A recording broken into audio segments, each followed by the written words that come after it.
Hello everyone. तो आज हम एक नया चैप्टर स्टार्ट करेंगे फिज़िक्स में। और फिज़िक्स का चैप्टर है बट इसमें हम एक तरह से मैथमेटिक्स ही पढ़ेंगे।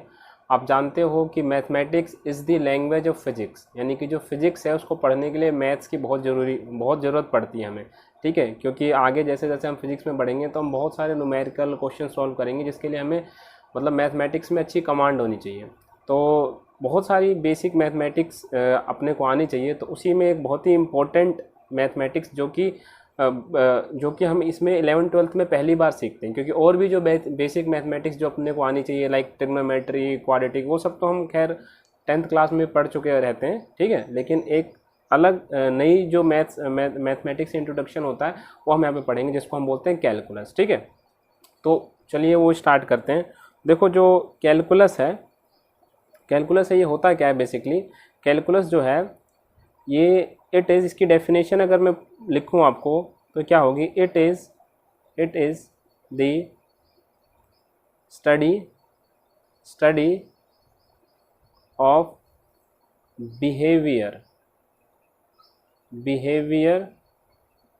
Of functions. बिहेवियर से मेरा क्या मतलब है, जैसे कोई भी फंक्शंस है ना, बिहेवियर ऑफ फंक्शन, तो उनका जो उनमें क्या इंक्रीज़ हो रहा है, क्या डिक्रीज़ हो रहा है, किस रेट से इंक्रीज़ हो रहा है ना। यानी बेसिकली यहाँ पर जो बिहेवियर से मेरा मतलब है रेट ऑफ चेंज। ठीक है, यानी कि किसी फंक्शन में कितना चेंज हो रहा है किसी दूसरी चीज़ के रिस्पेक्ट में। ठीक है, उसको बिहेवियर, और इसी को ही हम कैलकुलस बोलते हैं। ठीक है, किसी भी फंक्शन में, जैसे कोई भी फंक्शन में लिखूँ आपसे लाइक ये y में x³ प्लस में 2, ये एक फंक्शन है। ठीक है, तो इसमें कितना चेंज हो रहा है। ठीक है, अगर हम x में चेंज करेंगे तो ऑब्वियसली y में कुछ चेंज होगा ना। तो कितना चेंज हो रहा है, किस रेट से चेंज हो रहा है, कितनी तेज़ी से या कितने धीरे स्लोली चेंज हो रहा है, तो उसी को ही हम कैलकुलस में पढ़ते हैं। ठीक है, तो it is the study of behaviour of function. और हम इसमें रियल नंबर ही लेते हैं, है ना, with including real numbers. Including से मेरा मतलब है कि जब हम इसमें चेंज की बात करते हैं तो हम सिर्फ रियल नंबर को कंसीडर करके ही सब कुछ देखते हैं। ठीक है, तो चलिए देखो, कैलकुलस है, कैलकुलस के दो पार्ट्स हैं। ठीक है, एक होता हमारा डिफरेंशिएशन। कैलकुलस को हम दो पार्ट में पढ़ सकते हैं, तो एक होता हमारा डिफरेंशिएशन, ठीक है, और जो दूसरा होता है वो होता हमारा इंटीग्रेशन। ठीक है, डिफरेंशिएशन और इंटीग्रेशन। तो इस वाले लेक्चर में हम डिफरेंशिएशन ही पढ़ेंगे। ठीक है, ये जो डिफरेंशिएशन है इसी को ही हम इस लेक्चर में पढ़ेंगे। ठीक है, तो चलिए हम इसको स्टार्ट करते हैं। डिफरेंशिएशन। ठीक है, तो ये क्या होता है ये समझाने के लिए एक फंक्शन कंसीडर करो। एक एग्जांपल के थ्रू मैं बताता हूँ। जैसे सपोज करो आपके पास एक फंक्शन है y में x प्लस में 1। ठीक है, और दूसरा फंक्शन है मान लो y में x²। ठीक है, y x प्लस 1 और y x²। अच्छा, इसमें मैं सपोज करो पहले x की वैल्यू 1 डालता हूँ, तो y की वैल्यू देखो, x की जगह 1 डालूंगा तो 1 + 1, y की वैल्यू कितनी मिलेगी 2। फिर मैंने x की वैल्यू डाली 2, x की वैल्यू मैंने 2 डाली तो y की वैल्यू कितनी मिलेगी, यहाँ पर 2 डालूंगा तो 2 + 1 कितनी हो जाएगी 3। फिर मैंने y की वैल्यू अगर मान लो 3 डाली तो मेरे को x की वैल्यू कितनी मिलेगी 4।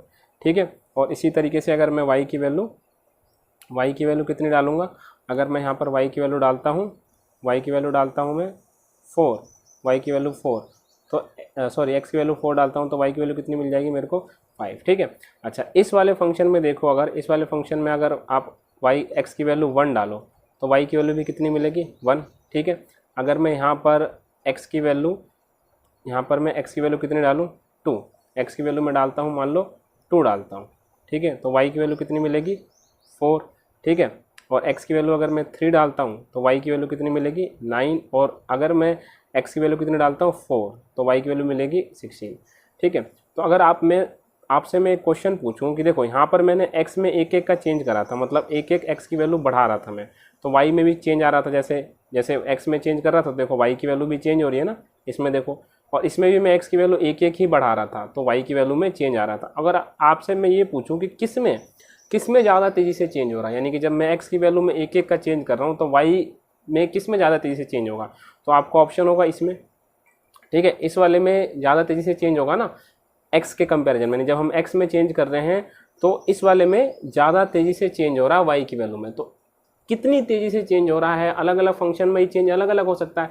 तो इसी चीज़ को जो मेज़र करने का जो हमारे पास टूल है कि किसी फंक्शन में किसी दूसरी चीज़ के रिस्पेक्ट में, जैसे यहाँ पर y में x के रिस्पेक्ट में है ना, ऐसे y और x की कुछ भी अलग अलग भी फंक्शन हो सकते हैं ना अलग अलग वेरिएबल में।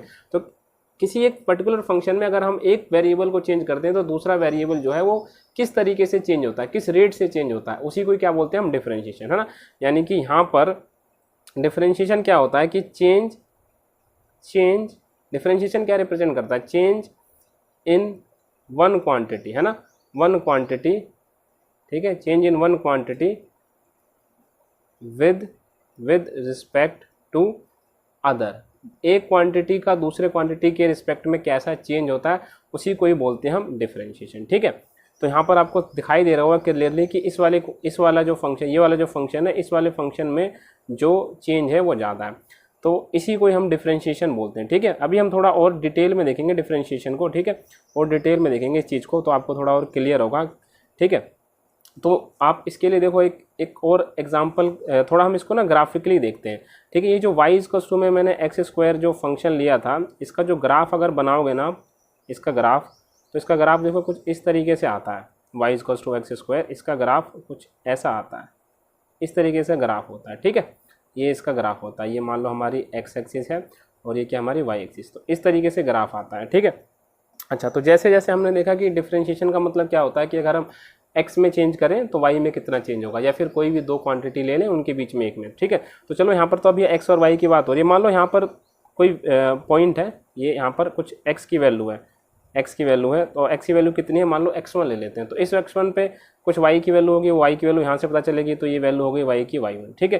फिर हमने कुछ x में चेंज करा, तो हमने क्या करा, यहाँ पर कुछ x2, है ना, x2, यहाँ पर जो x की वैल्यू है मान लो x2, तो इस x2 के करस्पॉन्डिंग y की वैल्यू तो यहाँ से मिलेगी हमें, तो यहाँ पर y की वैल्यू हो गई मान लो y2, ठीक है।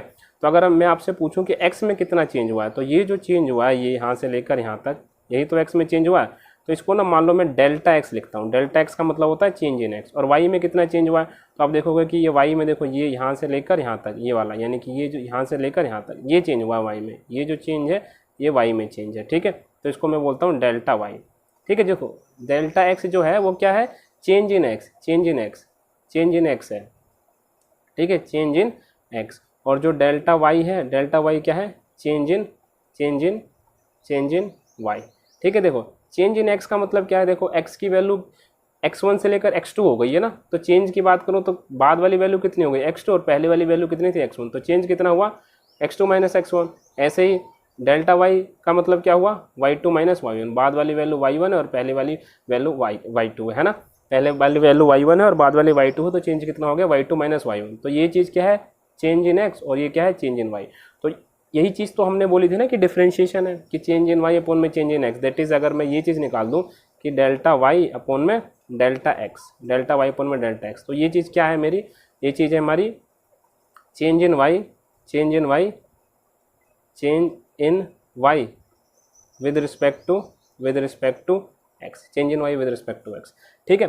तो ये थोड़ा ग्राफ के थ्रू हमने समझा कि इस चेंज को कैसे। अब थोड़ा सा और हम डिटेल में जाते हैं। देखो ये जो चेंज मैंने बताया है यहाँ पर, ये चेंज मैंने बताया है कि जब हम x की वैल्यू यहाँ से लेकर x से x2 पे चले गए, तो y की वैल्यू यहाँ से लेकर y1 से लेकर यहाँ पर चली गई। तो ये जो चेंज है वो चेंज किस कर्व के अलोंग, इस कर्व के अलोंग चेंज हुआ है ना, ये ऐसे ऐसे करके y की वैल्यू चेंज हुई है, ठीक है ना। जब हमने x की वैल्यू यहाँ से यहाँ पहुँचाई तो y की वैल्यू कहाँ से ऐसे करके चेंज हुई, इस कर्व के अलोंग, ठीक है। अब तो हमने ये जो delta y by delta x जो हमने निकाला अभी, जो delta y by delta x, इसको मैंने क्या बोला कि change in y with respect to x। But पता है आपको ये एक तरह से एवरेज चेंज रिप्रेजेंट कर रहा है, ठीक है। कैसे, इसका मेरा क्या मतलब है, देखो सपोज करो कि मान लो कोई कर्व होता है, यहाँ पर देखो, यहाँ पर मान लो ये कोई कर्व होता है, ठीक है, और वो कर्व ना कुछ ऐसे करके ऐसे होता, और आपने दो पॉइंट लिए हैं, आपने एक पॉइंट लिया मान लो x1 यहाँ पर लिया होता पॉइंट, तो इस x1 के करस्पॉन्डिंग y1 कुछ यहाँ से निकाल लेते आप, और दूसरा पॉइंट आप लेते यहाँ पर, तो ये x2 यहाँ पर लेते, तो इस x2 के कंपैरिजन में y2 की वैल्यू आप यहाँ से निकालते। तो जब आप देखते कि भाई आपने x1 की वैल्यू जब कुछ बढ़ाई तो y2 की वैल्यू भी बढ़ गई और चेंज जो है वो चेंज इस कर्व के अलोंग होते हुए चेंज हुआ है।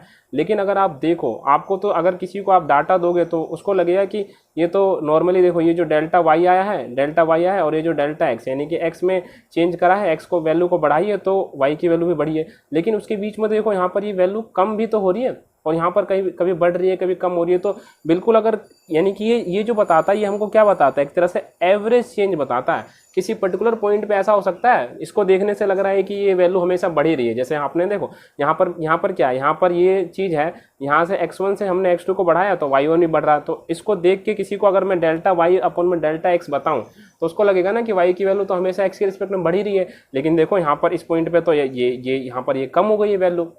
तो यानी कि अगर मेरे को किसी पर्टिकुलर पॉइंट पे निकालना हो कि किसी पर्टिकुलर पॉइंट पे अगर मैं x में चेंज करूँ तो y में कितना चेंज हो रहा है, तो वो इस तरीके से नहीं दे सकते हम, है ना। ये डेल्टा y अपॉन में डेल्टा x है, वो किसी पर्टिकुलर पॉइंट पे नहीं रिप्रेजेंट नहीं कर पाएंगे हम। तो उसको रिप्रेजेंट करने के लिए क्या करें कि हमें जिस पॉइंट की बात हो रही है उसके पास पास के 2 पॉइंट ले लें। सपोज करो कि मेरे को एक मैं कर्व बनाता हूँ फिर से एक, ठीक है ना, एक कर्व बनाता हूँ। मान लो यहाँ पर फिर से एक कर्व लेता हूँ, किसी भी रैंडम टाइप का हम एक यही ले लो, इस तरीके से कोई कर्व है, ठीक है। और मान लो मैं इस वाले पॉइंट पे चेक करना चाहता हूँ, इस वाले पॉइंट पे, तो मैं क्या करूँगा, बिल्कुल इस पॉइंट के ना पास पास के इस वाले पॉइंट पे चेक करना चाहता हूँ। तो इस पॉइंट पे, ये वाला पॉइंट है, मान लो इस पॉइंट पे x1 और जो दूसरा पॉइंट है वो बिल्कुल इसके पास ही लूँगा मैं, x2 भी जो है वो क्या लूँगा, बिल्कुल पास। तो यहाँ से जो y में यहाँ से कुछ इसके करस्पॉन्डिंग y1 और जस्ट उसके ऊपर हल्का सा ऊपर वहाँ से y2 में चेंज। तो इस तरीके से देखूंगा तो ये किसी पर्टिकुलर पॉइंट पे y में कैसा चेंज आ रहा है वो मेरे को बताएगा, ठीक है। यानी किसी पर्टिकुलर पॉइंट पे जब मैं x में थोड़ा सा चेंज कर रहा हूँ तो y में कितना चेंज आ रहा है वो बताएगा। तो ये थोड़ा ज़्यादा कंप्लीट इन्फॉर्मेशन देगा किसी पर्टिकुलर पॉइंट की, ठीक है। तो देखो इस चीज़ को ना, ये जो चीज़ हमने पास करी है, यानी कि अगर देखो पहले हम ये लिख रहे थे ना कि डेल्टा y अपॉन में डेल्टा x, ये चीज़ क्या थी, change in y with respect to change in x। अभी जो चेंज इन x यानी जो चेंज इन x है ना, इसको आपने बहुत ही छोटा करा है, बहुत ही छोटा चेंज करा, बहुत ही छोटा। मतलब कि मान लो पहले x की वैल्यू, x1 की वैल्यू आप ले रहे हो 1.0, है ना, 1 ले रहे हो, तो जो x2 है वो ऐसा है कि 1.00000001, मतलब थोड़ा सा हल्का सा बढ़ा है, बिल्कुल हल्का सा बढ़ा है। तो इसको लिखते ऐसे हैं कि इसको ऐसे लिखते हैं, limit x tends to 0 delta x tends to, sorry ये जो चीज़ है ना, ये डेल्टा y डेल्टा x और ये limit delta x tends to 0 लिखा है। इसका मतलब क्या है कि जो डेल्टा x है ना उसकी वैल्यू लगभग 0 के इक्वल है, यानी कि जो चेंज है ना वो इतना छोटा है कि वो 0 के इक्वल है, बट 0 नहीं है। देखो ऐसे x इक्वल टू 0 नहीं लिखा मैंने, डेल्टा x टेंड्स टू 0 लिखा है। इसका मतलब कि डेल्टा x की वैल्यू बहुत छोटी है। देखो यहाँ पर अगर चेंज की बात करें तो लगभग डेल्टा x जो है वो 0.00000 ऐसा करके कुछ चेंज है ना, तो बहुत छोटा है। तो इसी चीज़ को जब ये चेंज इतना छोटा होता है ना, तो ये जो सिंबल है, ये जो चीज़ है, इस ये डेल्टा y को हम dy लिख देते हैं और डेल्टा x को dx लिख देते हैं, और इसी को ही हम रीड करते हैं differentiation of y with respect to x, differentiation of y with respect to x, ठीक है। यानी किसी पर्टिकुलर पॉइंट पे इसको हम क्या रीड करेंगे, ये जो चीज़ है dy बाई dx, इसका मतलब होता है तो ये ज़्यादा करेक्ट हमें पिक्चर बता रहा है किसी पर्टिकुलर पॉइंट पे, differentiation of y with respect to x, ठीक है, differentiation of y with respect to x। तो dy बाई dx क्या मतलब होता है कि किसी पर्टिकुलर dy बाई dx का मतलब क्या होता है कि किसी पर्टिकुलर पॉइंट पर x के रिस्पेक्ट में y में क्या चेंज आ रहा होगा। तो अगर dy बाई dx लिखा है तो किसी पर्टिकुलर पॉइंट पे y में x के रिस्पेक्ट में कितना चेंज आएगा, यानी कि x में कुछ चेंज करेंगे तो y में कितना चेंज आएगा, ठीक है, y में कितना चेंज आएगा, ठीक है। जैसे फॉर एग्जांपल मैं एक एग्जांपल लिख के देता हूँ। जैसे सपोज करो, अभी हम सीखेंगे कि डिफरेंशिएशन निकालते कैसे हैं, तो हम निकालते कैसे हैं वो हम सीखेंगे। लेकिन फॉर एग्जांपल अगर मैं बोलता हूँ कि सपोज कि अगर dy by dx equals to मैं 4 लिखता हूँ, तो इसका मतलब क्या है, ये क्या सिग्निफाई कर रहा है।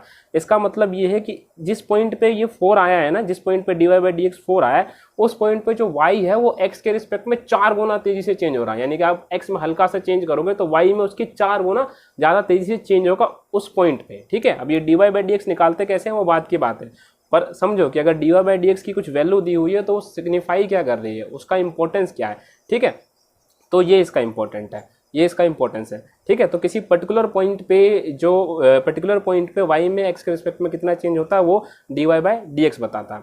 अब देखो इसमें थोड़ी सी इन्फॉर्मेशन मैं आपको और देना चाहूँगा। जैसे सपोज करो अभी जैसे हमने एक कर्व लिया था, मान लो हमने कर्व लिया था इस तरीके से, इस तरीके से ये कर्व ले लिया था मैंने, ठीक है, ये वाला कर्व लिया था। और मैंने बोला था कि किसी पर्टिकुलर पॉइंट पे, तो पर्टिकुलर पॉइंट पे दो छोटे छोटे है ना, यहाँ पर जैसे यहाँ पर मैंने बोला ये x1 ले लिया, और जो x2 है वो क्या था, बिल्कुल इसके पास में, ये जो बिल्कुल चिपका हुआ ना बिल्कुल पास में x2, तो ये पर्टिकुलर पॉइंट पे। तो इसमें अगर मैं बोलूँ चेंज कैसे हुआ, जैसे पहले देखो, पहले तो दूर दूर लिए थे ना हमने, जैसे पहले x1 यहाँ पर लिया था एक बार, जैसे ऊपर था, और x2 जब दूर दूर था, तो चेंज y में चेंज कैसा होता था, इस कर्व के लोगे तो चेंज होता था ना, क्योंकि ये वाली जो वैल्यू आएगी वो y1 होगी, और ये वाली जो वैल्यू होगी y2, तो वो तो इस कर्व के लोग ऐसे, जैसे कर्व की शेप है उस तरीके से। लेकिन अगर मैं यहाँ पर बोलूँ कि y में कैसे चेंज हुआ, तो अगर आप इन दोनों को पॉइंट को ज्वाइन करोगे तो आपको एक लाइन मिल जाएगी, स्ट्रेट लाइन, ठीक है, स्ट्रेट लाइन। ऐसे ही मान लो यहाँ पर अगर चेंज, यहाँ पर पूछा जाए, यहाँ पर कोई पॉइंट लेता, मान लो ये पॉइंट है, मान लो x3, और तीसरा चौथा पॉइंट x4 के पास में लेते, तो यहाँ पर चेंज आता, तो यहाँ पर भी अगर उन पॉइंट को आप ज्वाइन करते पास पास के, जैसे ये मान लो x4 है, यहाँ पर तो ज्वाइन करते तो एक स्ट्रेट लाइन आ जाती है ना। देखो इसका क्या मतलब है मेरा, फिर से देखो मैं आपको थोड़ा यहाँ बना के बताता हूँ। मैं कह रहा हूँ कि किसी भी कर्व पे, जैसे कोई भी कर्व है, मान लो ये कोई कर्व है, तो अगर मान लो किसी पर्टिकुलर पॉइंट पे अगर डिफरेंशिएशन बात कर रहे हैं, तो दोनों पॉइंट बहुत पास पास होंगे, और उन दोनों पॉइंट को जब ज्वाइन करोगे तो आप एकदम से ऐसे स्ट्रेट लाइन बन जाएगी, स्ट्रेट लाइन, ठीक है, स्ट्रेट लाइन बन जाएगी। और ये जो स्ट्रेट लाइन है ना, किसी पर्टिकुलर पॉइंट पे जब हम dy/dx निकालते हैं, ठीक है, dy/dx निकालते हैं, तो ये जो स्ट्रेट लाइन जो मिल रही है, ये स्ट्रेट लाइन मिल रही है, इसको बोलते हैं हम स्लोप। ये जो स्ट्रेट लाइन है ना, स्लोप, इसको बोलते हैं हम स्लोप, ठीक है। स्लोप मतलब बेसिकली ढलान होता है हिंदी में, स्लोप का मतलब होता है ढलान, ठीक है, ढलान। देखो इसके भी मायने काफ़ी इंपॉर्टेंट चीज़ है, इसके मायने आपको थोड़े समझ में आएंगे, अभी मैं थोड़ा सा और डिटेल में इसको बताता हूँ आपको, ठीक है। कैसे ढलान से मेरा क्या मतलब है, जैसे देखो मैं क्या कह रहा हूँ कि ये कोई कर्व है, ये कोई कर्व है, तो इस वाले पॉइंट पे जो इसका जो स्लोप है वो कैसे ऐसे है, इस वाले पॉइंट पे इसका जो स्लोप ऐसे है, हर एक पॉइंट पे तो ये जो लाइन अलग अलग तरह से जाएगी ना वो चेंज वाली, तो एक स्ट्रेट लाइन आ जाती है, और इसी को स्लोप बोलते हैं। और जिसका स्लोप जितना ज़्यादा होगा, जितना ज़्यादा उठा हुआ होगा से मेरा मतलब क्या है, जैसे देखो अगर आप दो कर्व कंसीडर करो, मान लो एक ये कर्व है, ये कर्व है ना वो कुछ ऐसे है, ये कर्व है वो कुछ ऐसे है, और इस ये वाला कर्व है ना, ये वाला कर्व, और जो दूसरा कर्व है वो थोड़ा सा ऐसे है, देखो वो कर्व इसी शेप में है लेकिन वो कुछ ऐसे है, ऐसे। तो अगर मान लो इस वाले पॉइंट पे मैं टेंजेंट स्लोप निकालूं, तो स्लोप जो स्ट्रेट लाइन जब dy/dx तो वो ऐसे आएगा। इस वाले मान लो इसी पॉइंट पे निकालूं तो वो देखो ऐसे आएगा। तो ये जो है ये ज़्यादा उठा हुआ है ना, देखो ये वाला एंगल, देखो ये वाला एंगल, मान लो ये एंगल थीटा है, और ये एंगल देखो ये वाला एंगल अल्फा है, तो यहाँ पर जो थीटा है, ये थीटा जो है वो ग्रेटर देन अल्फा, यानी ये वाला एंगल ज़्यादा है। तो मतलब जो जितना ज़्यादा, और इस वाले में देखो, इस वाले एंगल ज़्यादा से क्या मतलब है, इस वाले कर्व पे अगर कोई भी दो पॉइंट लोगे, इस वाले कर्व पे देखो, इस वाले कर्व पे अगर कोई भी दो पॉइंट लोगे, तो उसमें y में ज़्यादा चेंज आएगा एज रिस्पेक्ट टू x। देखो मैं दोबारा से इसको रीड्रॉ करके दिखाता हूँ, इसमें नहीं तो आपको समझ में नहीं आएगा। देखो इस वाले, इन दोनों कर्व को मैं दोबारा करके दिखाता हूँ, रीड्रॉ करके। देखो इस वाले जो कर्व है, इसको अगर मैं ऐसे बनाऊँ, ठीक है, इसको मैं ऐसे बनाऊँ, और देखो मैं दो पॉइंट लेता हूँ, ये वाला पॉइंट लिया x1 और ये वाला पॉइंट लिया मैंने x2, ठीक है, x1 x2। तो यहाँ से ये y1 हुआ, और यहाँ पर ये y2, ये y1 और ये y2 हुआ, है ना। तो ये चेंज आया y में, ये चेंज आया डेल्टा y, इतना चेंज आया, है ना। और देखो इस वाले कर्व में जो दूसरा कर्व था इस तरीके से था, वो कर्व तो थोड़ा सा कर्व इस तरीके से, है ना। तो यहाँ पर अगर मैं पॉइंट लूँ मान लो x1, और यहाँ पर पॉइंट लूँ मैं x2, है ना, तो यहाँ पर देखो ये y1 आया और ये y2 आया, ये y1 आया और ये y2 आया। तो इसमें देखो ये तो सिर्फ इतना ही चेंज आया ना, तो ये जो डेल्टा y है इसका छोटा है ना, छोटा है, तो इसका छोटा है, इसका वाले का छोटा है, ये स्मॉल है, डेल्टा y यानी y में चेंज है कम है, और यहाँ पर क्या है, इसमें लार्जर है, लार्ज चेंज, है ना। तो जिसका मतलब कि ये जो स्लोप है ना वो जितना ज़्यादा होता है उसमें y में उतना ज़्यादा चेंज होता है। यानी कि स्लोप क्या इंडिकेट कर रहा है, यानी कि किसी कर्व का किसी पॉइंट पर स्लोप ऐसे आया है और किसी कर्व का ऐसे आया है, तो इसका मतलब कि अगर स्लोप ज़्यादा है, ये वाला एंगल ज़्यादा है, स्लोप ज़्यादा झुका हुआ है, ढलान ज़्यादा है, तो इसका मतलब कि इस वाले केस में ना change in y is greater, है ना। इस वाले में जो y में जो चेंज है वो ग्रेटर है, और इसका जो dy/dx आएगा वो ज़्यादा आएगा। dy/dx क्या होता है, चेंज इन y तो होता है, और इसमें क्या होगा, ऐसा किसी कम आया तो इसका मतलब क्या होगा कि जो चेंज है, change in y is less, है ना, change in y is less. तो यानी कि जो स्लोप है, अगर हमें किसी भी पॉइंट पे किसी कर्व का अगर स्लोप भी पता है, तो स्लोप से हम ये बता सकते हैं कि उस कर्व में, जैसे दो कर्व का अगर हमें स्लोप गिवन है तो हम बता सकते हैं कि किस तरीके से चेंज हो रहा होगा y में, क्योंकि जितना ज़्यादा स्लोप होगा उतना ही ज़्यादा चेंज आएगा, ठीक है ना। कर्व में, वाई में मतलब चेंज आएगा एक्स के रिस्पेक्ट में। तो हमें स्लोप भी एक यूजफुल चीज़ हो गई जिससे हमें पता चल सकता है कि कितना चेंज आ रहा है वाई में। dy बाई डी एक्स से तो पता चलता ही है, बाकी स्लोप अगर गिवन हो, लाइन गिवन हो, तो उससे भी हमें पता चल सकता है। अब देखो अगर हमें कोई ये स्लोप निकालते कैसे हैं, स्लोप निकालते कैसे हैं वो मैं कैसे देख सकता हूँ। देखो स्लोप निकालने के लिए जैसे मान लो किसी कर्व का ना, किसी कर्व का ये स्लोप आया है, किसी कर्व का ये स्लोप आया, तो स्लोप में बेसिकली मेरे को ये आप देख रहे हो कि एंगल बड़ा मैटर करता है। मान लो ये एंगल थीटा है, तो ये एंगल थीटा जो है तो कुछ ऐसा चीज़ मेरे को करना है अब जिससे कि मेरे को ये एंगल थीटा में और वाई में, क्योंकि स्लोप बेसिकली क्या बताता है कि वाई में कितना चेंज होगा ना विद रिस्पेक्ट टू एक्स, यही तो बताता है। तो मेरे को कुछ ऐसा पता करना है, कुछ ऐसी चीज़ करनी है जिससे कि मेरे को ये थीटा और वाई में जो चेंज हो रहा है उसके बीच में कुछ रिलेशन मिल जाए। देखो ये चीज़ अभी आपको समझ में नहीं आ रही होगी, मैं आपको बताता हूँ, थोड़ा सा ध्यान देना। मान लो यहाँ पर कोई पॉइंट है, ये पॉइंट है यहाँ पर ये है x1, तो यहाँ पर जो y की वैल्यू है वो कितनी हो गई, ये हो गई y1, है ना, हमने x1 लिया। अच्छा ये दूसरा कोई पॉइंट है जहाँ पर यहाँ पर ये जो वैल्यू है ये है x2, तो यहाँ से y की वैल्यू कितनी हो गई, y की वैल्यू हो गई यहाँ से y2, ठीक है। अच्छा अगर मैं सपोज करो यहाँ पर इसको ज्वाइन कर दूँ तो ये एंगल थीटा होगा, तो ये एंगल भी थीटा होगा ना, सही बात है ना, क्योंकि देखो ये आपने पढ़ा होगा कोरस्पॉन्डिंग एंगल बोलते हैं इसको। तो ये वाली जो अगर ये देखो आप, ये एक राइट एंगल ट्राइंगल बन रहा है क्या, ये जो चीज़ है यहाँ पर देखो ये एक राइट एंगल ट्राइंगल बन रहा है, ठीक है, ये एक राइट एंगल ट्राइंगल बन रहा है, राइट एंगल ट्राइंगल। तो इसमें ये वाली जो चीज़ है, ये चीज़ क्या है, डेल्टा वाई और डेल्टा एक्स। तो ये देखो डेल्टा वाई और डेल्टा एक्स, अगर मैं इसको डिवाइड कर दूँ तो यही तो चेंज बताता है, डेल्टा वाई अपॉन में डेल्टा एक्स। अगर मैं इसको कर दूँ तो यही तो है चेंज इन वाई, जिसकी हम तब से बात कर रहे हैं, change in y with respect to x, है ना। और देखो अगर आप डेल्टा वाई अपॉन में डेल्टा एक्स करो तो देखो इस वाले ट्राइंगल के ये डेल्टा वाई क्या है, परपेंडिकुलर, और डेल्टा एक्स क्या है, बेस। तो डेल्टा वाई अपॉन में डेल्टा एक्स जो आपने निकालना है ये बेसिकली आपने परपेंडिकुलर अपॉन में बेस निकाला है, जिसको हम बोलते हैं टेन थीटा, ठीक है, टेन थीटा। तो इसका मतलब क्या हुआ, जो स्लोप है, स्लोप इक्वल्स टू में कितना होता है, टेन थीटा। यानी कि अगर कोई लाइन है तो वो इस एक्स एक्सिस के साथ जो एंगल बना रही है उसका अगर मैं टेन ले लूँ, टेन थीटा निकाल दो, उस एंगल का टेन थीटा निकाल दो तो स्लोप मिल जाएगा। और मैं डेल्टा वाई अपॉन में डेल्टा एक्स इस तरीके से भी निकाल सकता हूँ स्लोप। और अगर दोनों पॉइंट बहुत पास लिए हैं तो मैं डी वाई, उस पॉइंट को हम क्या बोल देते हैं फिर, d y by d x. तो इस तरीके से भी बोल सकते हैं ना। तो ये जो स्लोप निकालने की ये सारी चीज़ें स्लोप ही रिप्रेजेंट कर रही हैं, ठीक है ना। डेल्टा वाई अपॉन में delta x, d y by d x, ये सब क्या रिप्रेजेंट कर रहा है, स्लोप। और स्लोप बेसिकली क्या होता है, ढलान होती है। ढलान, स्लोप का मतलब समझो ढलान। वो ढलान जो है एक्स एक्सिस के साथ कितने एंगल पे है, उस एंगल का जब हम 10 की टर्म में एक्सप्रेस करते हैं 10, तो उसी को स्लोप बोल देते हैं, है ना। जब उस एंगल को हम 10 की टर्म में एक्सप्रेस करते हैं तो उसको स्लोप बोल देते हैं। और delta y d y by d x से भी निकाल सकते हैं। तो यानी कि d y by d x जो है, कि जो d y by d x है ना, जो d y by d x, देखो इससे आप क्या कह रहे हो, ये जो हमने सीखा तो इससे क्या मतलब होता है, d y by d x क्या रिप्रेजेंट कर रहा है, d y by d x at a point, किसी भी पॉइंट पे अगर मैं d y by d x निकाल रहा हूँ at a point, represents the slope of line at that point, है ना, slope of line at that point. यानी कि किसी भी पॉइंट पे अगर जैसे मान लो ये जैसे कोई कर्व था, है ना, कोई कर्व था, एक सेकेंड मैं कर्व बना के दिखाता हूँ आपको। जैसे कि कोई कर्व है ना, ये कोई कर्व है, मान लो कैसा भी कर्व है, ऐसे कर्व है। तो इस वाले पॉइंट पे आपने अगर d y by d x निकालना है तो उस d y by d x क्या रिप्रेजेंट कर रहा है, यहाँ पे जो लाइन होगी उसका स्लोप, है ना। ये क्या लिखा है, d y by d x at a point represents the slope of line at that point, ठीक है।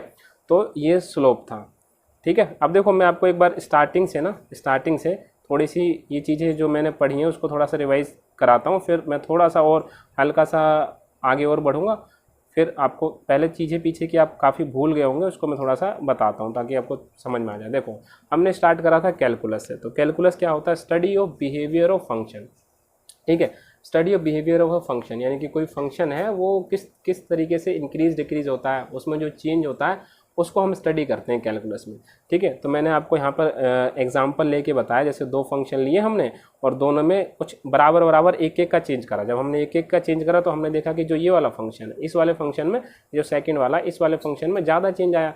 तो मैंने बोला कि इस चीज़ को क्या बोलते हैं, इसी चीज़ को हम बोलते हैं डिफरेंशिएशन। इसमें ज़्यादा यानी कि ज़्यादा चेंज आया तो इसको जो चीज़ मेजर करती है उसको हम डिफरेंशिएशन बोल सकते हैं। यानी कि इसमें ज़्यादा चेंज आ रहा है तो वो चेंज कितना आ रहा है एग्जैक्ट हमें पता भी तो होना चाहिए, तो उसको हम डिफरेंशिएशन के थ्रू कैलकुलेट कर सकते हैं, है ना। देखो ये change in one quantity with respect to other, है ना, कि how one quantity changes with respect to other, उसी को ही हम डिफरेंशिएशन बोलते हैं। फिर हमने इस चेंज को थोड़ा ग्राफिकली समझने की कोशिश करी।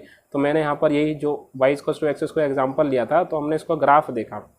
तो ग्राफ के थ्रू हमने देखा कि अगर ये जो पॉइंट हैं वो काफ़ी दूर दूर लिए हैं, तो जो हम डेल्टा वाई अपॉन में डेल्टा एक्स निकालते हैं, यानी कि जो हम change in y with respect to change in x निकालते हैं, तो वो एक्चुअल में एक एवरेज चेंज देता है। उससे में अच्छा आइडिया नहीं होता, वो तो हमें बहुत दूर दूर के दो पॉइंट के बीच में बताता है कि अच्छा यहाँ पर एक्स की वैल्यू इतनी है और जब एक्स की वैल्यू बढ़ाएंगे तो वाई की वैल्यू बढ़ेगी। लेकिन हो सकता है उसके बीच में काफ़ी कुछ हुआ हो, तो किसी पर्टिकुलर पॉइंट पे एक्स में हम चेंज करें तो वाई में कितना चेंज आएगा वो तो हमें ऐसे पता नहीं चल पाएगा। तो उसके लिए क्या करा कि हमने जो दो पॉइंट लिए वो बहुत पास पास कर दिए, बिल्कुल पास पास कर दिए, है ना।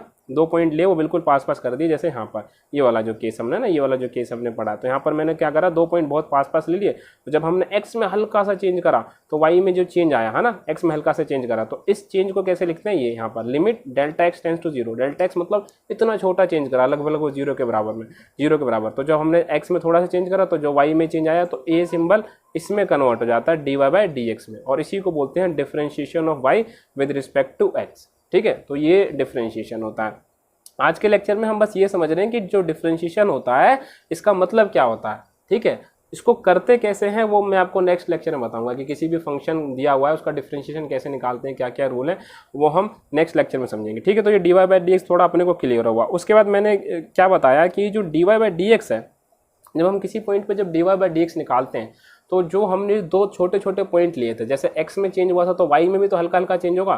तो जब हम दोनों y वाले पॉइंट्स को ज्वाइन करते हैं तो अगर वो दोनों पॉइंट बहुत पास हैं तो वो एक स्ट्रेट लाइन बन जाती है, ठीक है, स्ट्रेट लाइन बन जाती है। और अलग अलग पॉइंट पे वो जो लाइन होती है वो अलग अलग जाती है। जैसे देखो यहाँ पर ये लाइन ऐसे है, यहाँ पर ये लाइन ऐसे है, और यहाँ पर ये लाइन ऐसे है। तो ये जो लाइन है एक तरह से देखें हम इसको अगर पूरा कंप्लीट करें तो वो कुछ ना कुछ एंगल बना देगी, हमारा एक्स एक्सिस के साथ कुछ ना कुछ एंगल बनाएगी। तो हमने देखा कि जिसका जितना ज़्यादा एंगल होता है, देखो change in y is greater, है ना, यानी कि अगर एंगल ज़्यादा है, देखो इस लाइन का एंगल ज़्यादा है तो इसमें चेंज ज़्यादा होता है, और एंगल कम है तो उसमें चेंज क्या होता है, कम होता है, change in y is less. तो ये जो लाइन है, इस लाइन को हम क्या बोलते हैं, स्लोप। ये स्लोप बता रहा है, स्लोप मतलब ढलान, स्लोप मतलब ढलान, है ना, कितना चेंज, और जितना ज़्यादा स्लोप होगा, ठीक है, उतना ही ज़्यादा चेंज होगा। अब इसको निकालते कैसे हैं, तो है ना, इसको निकालते कैसे हैं, तो उसको निकालने के लिए देखो हमने यहाँ पर कैलकुलेट करा, हमने वही दो पॉइंट लिए, तो हमने ये जो थीटा एंगल है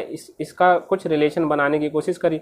देखो हमने जब ये करा तो यहाँ पर देखो ये निकल के आया, है ना, कि ये जो टेन थीटा हमने निकाला तो वो डेल्टा वाई अपॉन में डेल्टा एक्स दे रहा था। और अगर दोनों पॉइंट पास पास होंगे तो उसको हम dy/dx बोल देंगे। तो ये जो चीज़ है dy/dx वो बेसिकली हम टेन थीटा निकाल रहे हैं, और थीटा आने के कारण कुछ स्लोप वाली बात भी जस्टिफाई हो गई। देखो हमें स्लोप में एंगल को इन्वॉल्व करना था, ठीक है। अब जैसे देखो टेन थीटा को हम स्लोप बोल रहे हैं, तो अगर थीटा बढ़ेगा तो टेन थीटा की वैल्यू बढ़ती है, ठीक है, तो एंगल भी काम हो गया, और ये जो dy/dx है वो हमारा चेंज रिप्रेजेंट कर रहा है। तो dy/dx हमने निकाला तो वो बेसिकली टेन थीटा आ रहा था, और हमने उसी को स्लोप बोल दिया, ठीक है ना, स्लोप बोल दिया, क्योंकि जितना ज़्यादा खड़ा होगा तो उसमें y में उतना ज़्यादा चेंज होगा। और जो टेन थीटा होता है वो बेसिकली y में x के रिस्पेक्ट में क्या चेंज हुआ वही तो बताता है, ठीक है। तो ये सब जो है ये हमको समझ में आ गया ना, एटलीस्ट आई होप आपको समझ में आ गया होगा। अगर आपको समझ में नहीं आया होगा तो वीडियो को आप दोबारा देखें, आपको ज़रूर समझ में आ जाएगा कि इसमें क्या मैं कहना चाहता हूँ। और इस वीडियो में मैं सिर्फ आपको बता रहा हूँ कि डिफरेंशिएशन का मतलब क्या होता है, करते कैसे हैं वो बहुत आसान चीज़ है, लेकिन हमको पता होना चाहिए डिफरेंशिएशन इम्प्लाई क्या कर रहा है। अच्छा, अभी जो हमने देखा तो जो हम बात कर रहे थे कि dy/dx की, ठीक है, तो dy/dx जो है वो आपको समझ में आ गया dy/dx। लेकिन अगर खाली dy लिखा हो या फिर खाली dx लिखा हो तो इसका मतलब क्या है, तो इसका मतलब कि ये क्या है, मतलब कि ये स्मॉल चेंज है, ये स्मॉल चेंज इन y, और ये क्या है, स्मॉल चेंज इन एक्स। ये तो आपने गैस कर लिया होगा, लेकिन small change in x, change in x, लेकिन ये पता है किसी पर्टिकुलर कर्व के लिए होता है। किसी पर्टिकुलर कर्व से मेरा क्या मतलब है, जैसे कि मान लो कि मैंने यहाँ पर एक कर्व बनाया, सपोज करो ये है हमारी एक्सिस है, ये एक्स एक्सिस है, वाई एक्सिस है, ये एक कर्व है ऐसा, ठीक है। अच्छा, एक दूसरा जो मैं कर्व बना देता हूँ, वो दूसरा कर्व बना देता हूँ ऐसा। तो अगर इसका आप dy लेते हो, इसका dy, और एक बार इसका dy लेते हो, तो इसका dy जो होगा ना, वो इसका ही dy होगा। मतलब कि स्मॉल चेंज किसके लिए, वो इस कर्व का है ना।